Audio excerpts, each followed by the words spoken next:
तो अस्सलाम वालेकुम स्टूडेंट, हम प्रेशर के टॉपिक पढ़ रहे थे।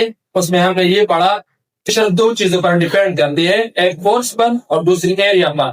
जब हम फोर्स को बढ़ा देंगे सेम एरिया पर, अगर सेम एरिया पर हम फोर्स बढ़ा देंगे तो इसकी वजह से प्रेशर भी बढ़ जाएगी। अब हम इस गुब्बारे की तरफ देखिए। मैं एक फिगर से इस पर लेट्स सपोज मैं इस पर 5 न्यूटन का फोर्स लगाता हूँ। कितने न्यूटन का फोर्स? तो मेरे फिंगर के नीचे जो एरिया है वो एक स्पेसिफिक एरिया है।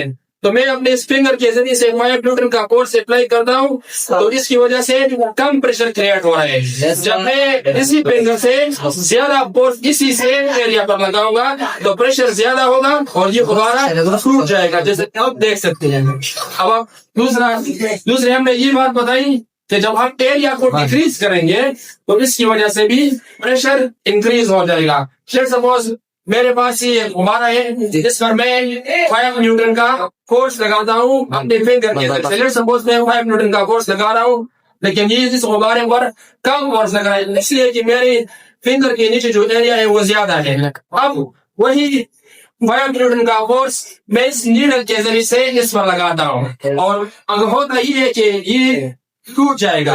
वजह ये है कि यहाँ पर इसके नीचे जो एरिया था वो बहुत कम हो गया, तो इसी वजह से स्मॉलर फोर्स ने लार्जर प्रेशर क्रिएट किया।